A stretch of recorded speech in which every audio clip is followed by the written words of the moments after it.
प्यारे विद्यार्थियों, आज हम साझेदारी में समझेंगे पूंजी का समायोजन। जो पूंजी का समायोजन है वो किस प्रकार किया जाता है।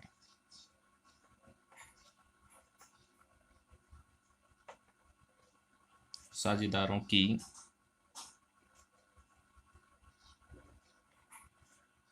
पूंजी का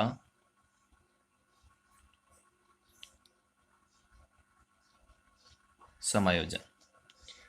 पूंजी का जो समायोजन है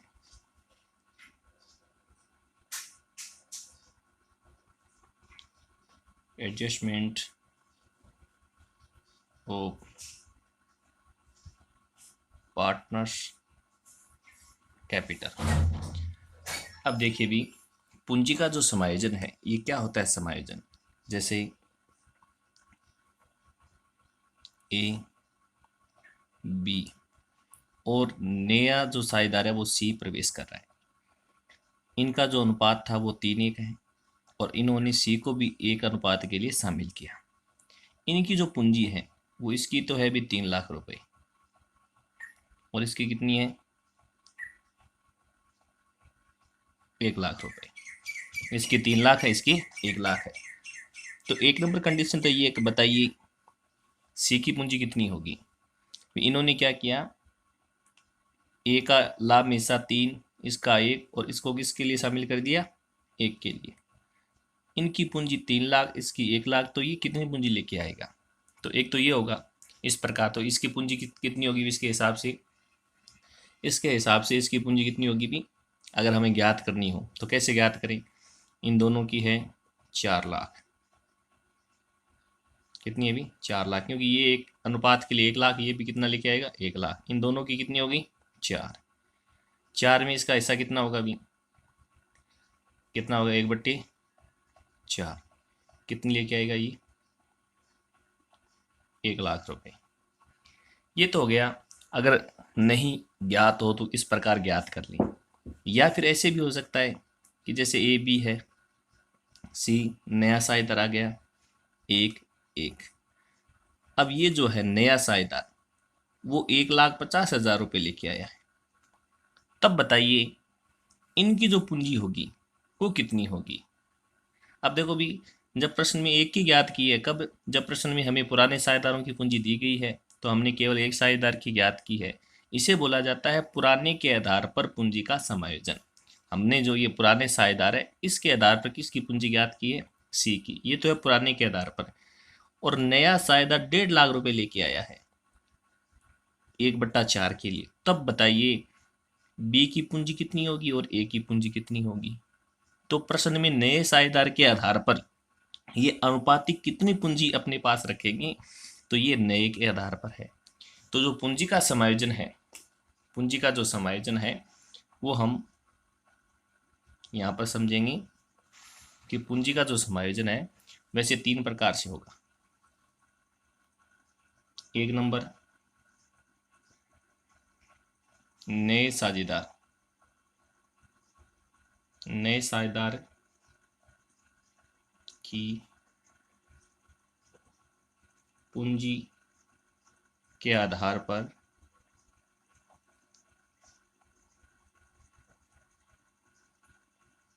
पुराने साझेदारों की पूंजी, पुराने साझेदार की पूंजी। एक तो ये देखेंगे भी कि जो नया साझेदार है उसके आधार पर किसकी पूंजी, पुराने साझेदार की पूंजी। नए के आधार पर इन दोनों की तय करनी है। ये तो ये समझेंगे 1 नंबर। 2 नंबर जो है इसकी पूंजी का समायोजन वो कौन सा होगा। 2 नंबर जो समायोजन है वो है पुराने साझेदार की पूंजी के आधार पर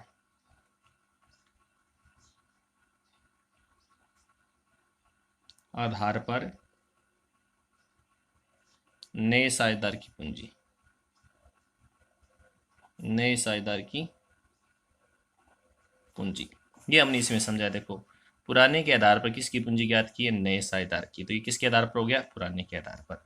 तो देखो इसकी पहचान क्या होगी, कि हमारे प्रश्न में देखो नए साझेदार की पूंजी नहीं दी गई है, तो हम किससे ज्ञात करेंगे? पुराने साझेदारों से। तो कौन सा आधार होगा? पुराना। अगर प्रश्न में नए साझेदार की पूंजी दी गई है तो आधार कौन सा होगा? नए साझेदार के आधार पर। ये तो प्रश्न की पहचान हो जाएगी।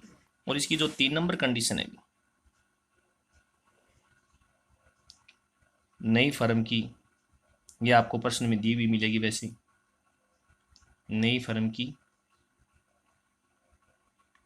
कुल पूंजी। ये पूंजी का समायोजन 3 प्रकार से किया जाता है। एक तो हमें नए के आधार पर, एक पुराने के आधार पर, और एक फर्म की कुल पूंजी। सबसे पहले बात करते हैं नए के आधार पर। किस प्रकार होता है ये नए के आधार पर? 1 नंबर,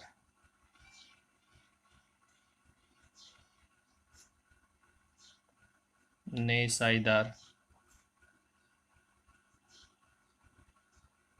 की पूंजी के आधार पर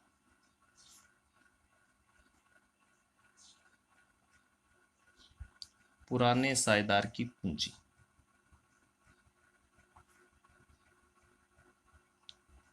अब हमें पता चल गया कि नए साझेदार की प्रश्न में पूंजी दी गई है, इसके आधार पर पुराने साझेदारों की पूंजी हमें तय करनी है। तो इसके लिए जो प्रोसेस अपनाई जाएगी वो ध्यान से समझे भी, क्योंकि प्रश्न में हम यही प्रोसेस अपनाने वाले हैं। सबसे पहले क्या करना है? नए साझेदार की पूंजी से, नया साझेदार जो पूंजी लेके आया है, पूंजी से फर्म की कुल पूंजी ज्ञात करेंगे। कुल पूंजी ज्ञात करेंगे। सबसे पहले क्या करना है? नया साझेदार जो पूंजी लेके आ गया है उससे फर्म की कुल पूंजी, और कुल पूंजी को फिर क्या करना है? उस कुल पूंजी को, कुल पूंजी को सभी में, सभी साझेदारों में, जितने भी हैं सभी साझेदारों में नए लाभ विभाजन अनुपात में, नए लाभ हानि अनुपात में विभाजित करेंगे, यानी सबको बांट देंगे, विभाजित कर देंगे। विभाजित करने के बाद क्या होगा? या तो किसी की कमी में, कब किसी पुराने साझेदारों की पूंजी में या तो कमी होगी या क्या होगी? वृद्धि होगी। तो जो अंतर आएगा, अंतर किस प्रकार का होगा? जो अंतर आएगा, अब क्या करना है हमें? विभाजित करें। करने के बाद क्या करना है कि पुराने साझेदारों की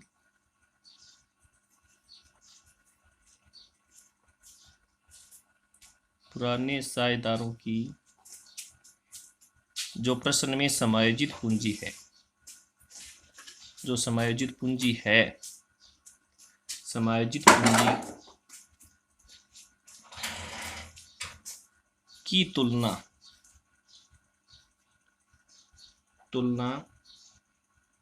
नई पूंजी से की जाएगी। जो पुराने साझेदारों की पुरानी पूंजी है समायोजित, उसकी तुलना हमने जो नई पूंजी ज्ञात की है नए लाभ अनुपात में बांटने के बाद नई पूंजी से की जाएगी। ध्यान से पढ़ें, भी प्रश्न में ये उपयोग में लेने वाले हैं, की जाएगी। अब जो दोनों में अंतर आएगा, भी पहले से है वो समायोजित पूंजी, और हमने जो नए लाभ विभाजन अनुपात में विभाजित की है वो नई पूंजी। इन दोनों में जो अंतर आएगा, उस अंतर को क्या करना है? अंतर की राशि या तो नगद लाई जाएगी, कम है तो, और ज़्यादा है तो नगद ले जाएगा। कैश या करंट से उनका समायोजन होगा। किसे? कैश या करंट के माध्यम से। अब बात रही भी कैश करंट, अगर प्रश्न में करंट कहा गया है चालू खाते के माध्यम से तभी करंट करना है, अदरवाइज आपको सूचना के अभाव में कैश से ही करना है। तो सूचना के अभाव में, अगर प्रश्न में स्पष्ट सूचना नहीं है कि समायोजन आपको किससे करना है, तो सूचना के अभाव में समायोजन किससे करेंगे?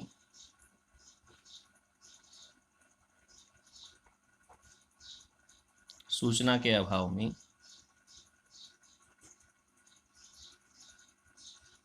कैश से समायोजन करना है। किससे समायोजन करना है भी? कैश से। तो एक बार वापस ध्यान दें भी, अगर हम नए साझेदार के आधार पर पूंजी का समायोजन कर रहे हैं। कैसे पता चलेगा? पता ये हो कि प्रश्न में नए साझेदार की पूंजी आपको दी भी होगी, उस प्रकार पता चल जाएगा। और उस पूंजी से क्या करना है आपको? फर्म की सबसे पहले कुल पूंजी ज्ञात करनी है, और उस कुल पूंजी को सभी साझेदारों में नए लाभ विभाजन अनुपात में, किस अनुपात में? नए लाभ विभाजन अनुपात में क्या करना है? बांट देना है। और उसके बाद समायोजित पूंजी और नई पूंजी से तुलना करें, अंतर जो आएगा वो कैश, नगद से या कर्ण से समायोजन होगा। अगर प्रश्न में कुछ नहीं कहा गया है तो कैसे करेंगे। अब किस प्रकार का इसका क्वेश्चन है वो देखिए। अब आपके सामने देखो एक प्रश्न है, ए बी एक फर्म में साझेदार है जो लाभ 3:1 के अनुपात में बांटते हैं। सी को लाभ में 1/4 हिस्सा देकर प्रवेश करते हैं। सी को कितने के लिए शामिल किया गया? अभी 1/4 के लिए। सी की पूंजी 40,000 लेकर आता है। सी कितनी पूंजी लेके आता है? अभी 40,000। ए और बी की समायोजित पूंजी कितनी है? अभी प्रश्न में दी हुई है, देखो आपकी दी हुई 1,10,000 और 25,000 दी हुई है। देखो प्रश्न में कि इनकी जो पूंजी है वो देखो अभी प्रश्न में कितनी दी हुई है? अभी एक की तो 1,00,000 दी गई और दूसरे की 25,000, सॉरी ए की तो 1,00,000 और बी की कितनी है? 25,000। अब देखो अभी प्रश्न में क्या क्या दिया गया है। ए बी की पूंजी दी गई है, पुराने साझेदारों की समायोजित पूंजी प्रश्न में दी गई है।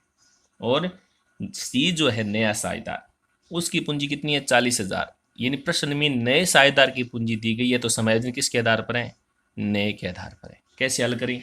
देखो भी हमारा जो ये प्रश्न है इसके हिसाब से देखो प्रश्न ने क्या कह दिया आपको कि जैसे ए बी और सी, इनका जो अनुपात है, भी देखो अनुपात तो उनका पुराना अनुपात है, इनका 3 इनका 1 है, और इसे 1/4 के लिए शामिल किया गया है। ए की पूंजी है 1,00,000 रुपये, बी की पूंजी है 25,000 रुपये, पहले से है ये, तो ये समायोजित है पुरानी पूंजी।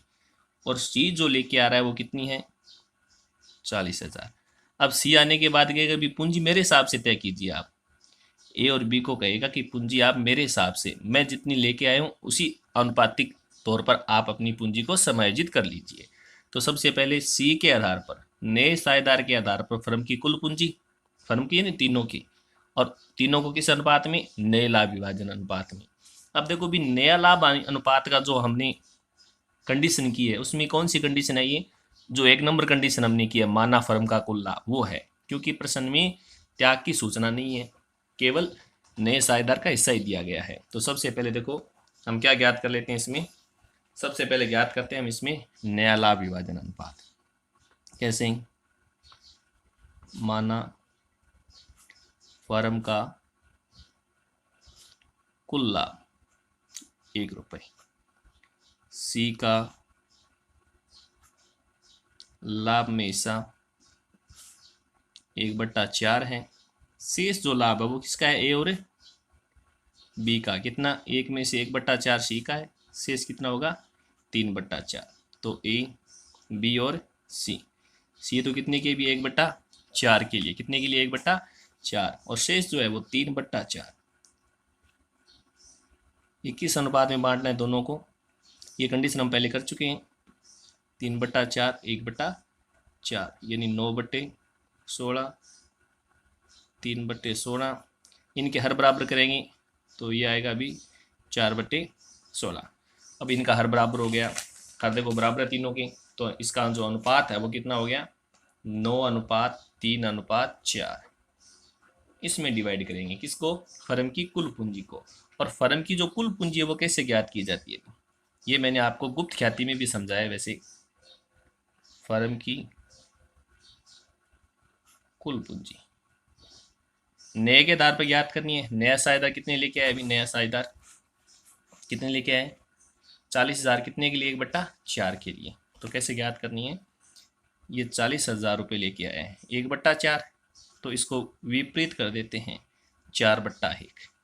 वैसे ही मैंने आपको समझा दिया कि 1/4 का मतलब क्या होता है कि फर्म के पास 4 रुपये है, तो ये कितना लेके आएगा? 1। 1 के बदले में कितनी राशि लेके आएगा? 40,000। क्या? तो 40,000 और 1 बराबर है। हमें चाहिए फर्म की कुल पूंजी कितनी है? 4 है। क्या? 4 से गुणा कर देंगे तो इसकी जो अमाउंट आएगी 1,60,000। अब 1,60,000 को सभी में देखो डिवाइड कर देते हैं। A B C. फर्म की कुल पूंजी को सभी में बांट देते हैं, सभी में। 1,60,000, 1,60,000।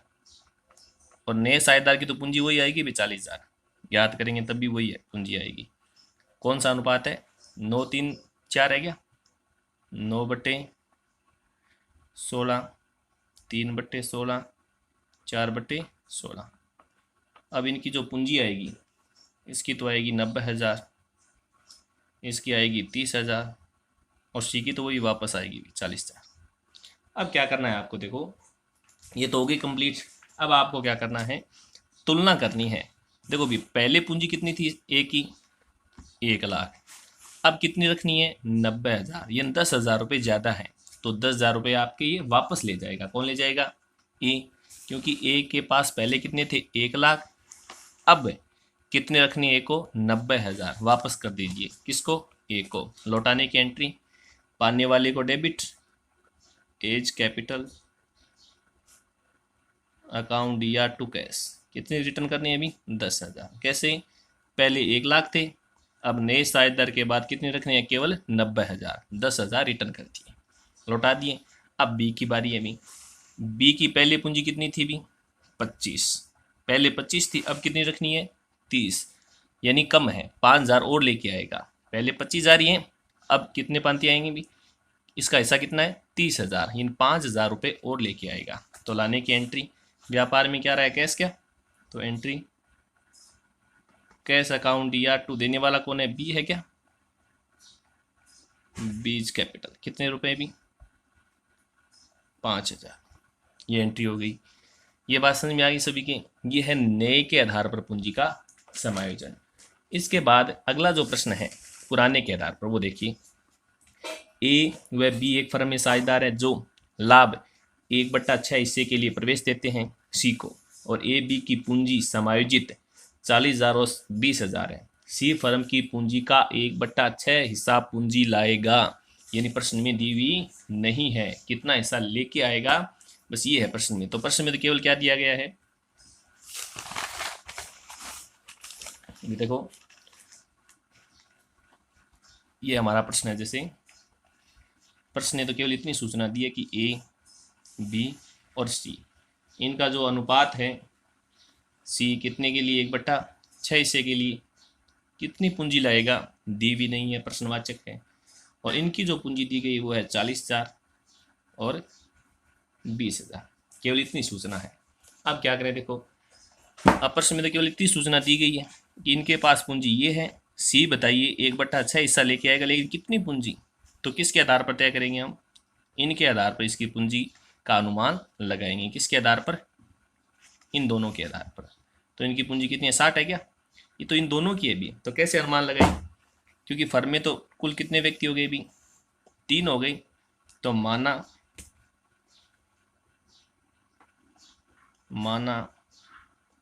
फर्म की कुल पूंजी 1 रुपया मानते हैं कि तीनों के पास 1 रुपया है। कितने अभी? तीनों के पास 1, उसमें से ये कितना लेके आएगा? 1/6, तो बाकी 5/6 किसकी होगी? इन दोनों की। तो सी का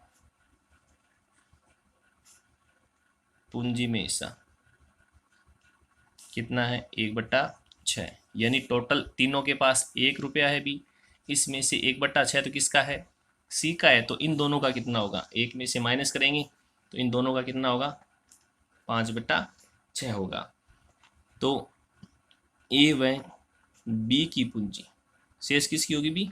ए व बी की पूंजी कितनी होगी? 1 में से 1/6 तो किसका है? सी का। शेष हो गया 5/6, किसकी होगी? ए और बी की। हो गई कंप्लीट। ये तो हमें चाहिए फर्म की, क्योंकि ये तो फर्म की पूंजी का लेके आएगा भी, लेकिन हमारे पास तो किसकी है? एफ बी की। तो हम ये जो एफ बी है इसी के आधार पर ज्ञात करते हैं, क्योंकि 5/6 का मतलब क्या है? देखो, यानी फर्म के पास 5/6 का मतलब अगर फर्म के पास 6 रुपये हैं तो एफ बी के पास कितनी है? 5। लेकिन एफ बी के पास यहाँ पर कितनी है? अभी 60 है। बराबर में बराबर का भाग। हमें चाहिए फर्म की पूंजी। किसकी चाहिए? फर्म की कुल पूंजी। कैसे ज्ञात करें? यहाँ पर केवल 2 की दी गई है, ए और बी की कितनी होगी? 60,000। और प्रश्न के हिसाब से ए और बी के पास कितनी होनी चाहिए, 5/6। 5/6 का मतलब ध्यान रखें, 6 का मतलब फर्म की पूंजी, उसमें से ए बी के पास कितनी है अभी, 5 रुपये। लेकिन हमारे पास जो 60,000 है वो किसके बराबर है, 5 के बराबर है, क्योंकि 5 ए बी की है और यहाँ पर ए बी की कितनी है अभी, 60,000। यानी इस अनुपात को विपरीत कर देंगे भी। विपरीत कैसे, 5 का भाग दे दिया बराबर, फर्म की ज्ञात करनी है, फर्म की कितनी है, 6। तो इसका जो आंसर आएगा वो आएगा 72,000 रुपये। तो फर्म के पास कितने रुपए होंगे भी, 72,000। उसमें किसका हिस्सा, सी का, पूंजी में जो हिस्सा है ये फर्म की आ गई, इसमें कितना हिस्सा है, 72,000 का 1/6 कितना होगा अभी, 12,000। कितना राशि होगी इसकी, 12,000। यानी सी 12,000 रुपये लेके आएगा। लेके आने की एंट्री, व्यापार में क्या रहा है अभी, कैश क्या, तो एंट्री होगी कैश अकाउंट DR2, देने वाला कौन है, seize capital. Seize capital account कितने रुपए, 12,000। ये है पुराने के आधार पर पूंजी का समायोजन। धन्यवाद।